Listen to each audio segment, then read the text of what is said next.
The Bitcoin market has been very slow over the past few weeks. But something is happening tomorrow that could change the way the market moves in the future in a big way. In this film, we'll talk about that, as well as the big difference between how XLM and XRP work. Recently, I learned about two huge differences between the two projects that are trying to change our banking system. In the first part of this video, I want to talk about why I think the XRP method is the best way to build a new system. Please stick around for that. I think you'll find this really interesting. At the start of this video, I want to talk about the big difference between Ripple and XRP, as well as how the rest of the Bitcoin market is doing. I think one of the networks that is actually doing this is XLM. Stablecoins are pretty much going through a big boom right now. We saw earlier today that Binance is adding a number of new stablecoins, and we've seen that X11 is making a big change to that blockchain's main use case as a way to move USDC. In the cryptocurrency world, there is a big push to make these stablecoins. Now, one thing that is very interesting is that stablecoin development hasn't happened much on the XRP ledger. Instead, this has mostly happened between other people in the cryptocurrency community. And earlier today, I was really thinking about it and wondering why the XRP ledger, which has been mostly focused on all these other chains, hasn't seen more stablecoin growth. I think I've found the main reason why people want to use the XRP ledger, which is what all these other blockchains are giving. Basically, each of these different blockchains adds a stablecoin to a private version. They are stablecoins, but they are being given out by a company. The company Circle stands for the US dollar. The company Tether stands for the Tether stablecoin, and the company Binance represents USD. In other words, all of these stablecoins are backed by companies. Now, this is definitely one way to get into the business. But I don't think that pure strategy will decide who wins. I don't think that approach alone will win because, in the end, I think that countries and large private institutions will want their own currencies. The US will not want a USD coin to be its safe currency. They would rather play a game that uses real US dollars than a Circle's version of the currency. They won't want it to be attached to anything. And the same rules will apply to the rest of the countries in the world. They won't use a stablecoin made by a private company because it could hurt national security. Instead, they'll want to make their own stablecoin. Also, if you're a bank, think about what this means. USD stablecoin by Circle is probably not something that an American bank would want to use. That's a huge risk for your business. How can you trust that a Circle will do the right thing if your whole business is based on that Circle? Most companies, organizations, and governments won't be able to handle this huge counterparty risk. Then, what makes it different from what Ripple is trying to do? Ripple is trying to get banks and institutions to build their own fiat currencies directly on the XRP ledger. This is a completely different plan than just accepting these business stablecoins, as I'll call them for the rest of this movie. Stablecoin, however, is used heavily. Here are some good reasons to use it. Ripple is saying that the Circle is saying, hey, let us help you make your own stablecoin on the XRP ledger.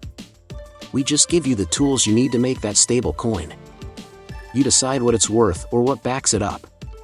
The plan is much better, in my view. All of these different countries really want their own money. At some point, each of these countries will need to have their own CBDC, as well as their own tokenized currencies and internal currencies for institutions and companies like the Bank of America and JP Morgan. Now that they have their own currency, they will want to be independent, but they might not want to build the trains. It doesn't make much sense for all of these different countries and organizations to build their own blockchains. They can use the decentralized rails made by a network like the XRP ledger to create their own forms of value, which they can then use to build on. When a blockchain already exists, Circle gives these institutions something of value and tells them, hey, just use this. Ripple gives them the technology, in the form of the XRP platform, on which they can build their own value. In the long run, I think the circular approach will win out. Governments will want to keep control of their paper currencies, and I believe institutions will want to do the same. What we see, which Anders brought up, strongly backs up what I just said. We know that Ripple is making a big push in London right now, so just pay attention to this. You'll understand why Ripple is paying so much attention to London. London is the biggest center for foreign exchange dealing in the world, and it is also the financial center of Europe. This city is home to the biggest banks, trading firms, and forex brokers in the world. It has a long history of financial innovation. More than 40% of all trading that happens every day in the forex takes place on the London foreign exchange market. This makes it the most open market in the world. Ripple is trying to place itself as the center of financial innovation and the biggest currency market in the world so that it can start tokenizing value for countries, institutions, and the most valuable currency in the world. This will be the main goal for Ripple. They won't make their own stablecoin and tell these countries to use Ripple stablecoin instead. They say that the Bank of England will be told, hey, let's build you a stablecoin that represents your own fiat currency. Then, the XRP ledger can be used to move that currency. Instead of that, I think that this plan will work out in the end. And I think this is why Ripple has been working with these groups in the background for so long. A lot of what I just said was what I think will happen in the future. But I think it makes a lot of sense, and I think that has a lot to do with Ripple's long-term plan, which is to help these big institutions and countries adapt to the financial system of the future instead of making a new system and forcing them to use it. Simply put, I found the difference in approach to be very interesting. Yes, for sure. I like the way Ripple is handling this. I think the plan will work out in the end. If you're thinking how XRP fits into the long-term plan, keep in mind that there will need to be liquidity for the platform that the big money is using once they start using different types of XRP ledgers to make their own stable currencies. And XRP will always be a part of all of these transactions. Now I'd like to talk about something that will happen tomorrow that I think has a good chance of changing the way the market moves over the next few months. The Bitcoin Spot ETF is also a part of this. So, it's interesting to note that Gary Gensler just today turned down 2 Bitcoin Spot ETFs, but that was a very early rejection. He didn't plan to argue against these claims until, say, October 7th. But he worked hard to get it done early.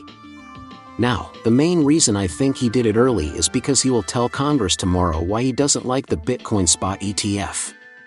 In other words, Gary Gensler didn't want to go before Congress and answer questions about why he didn't agree with this and deny it.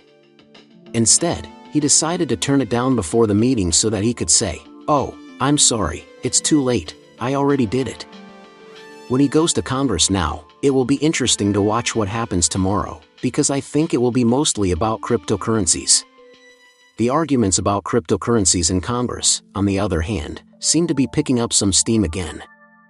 The second thing that makes it so interesting is that Gary Gensler just got a letter from both parties in Congress asking him to quickly approve a Bitcoin ETF. If you're wondering why all of this matters, it's because the market hasn't been moving in a positive direction much lately. The markets have been moving very slowly.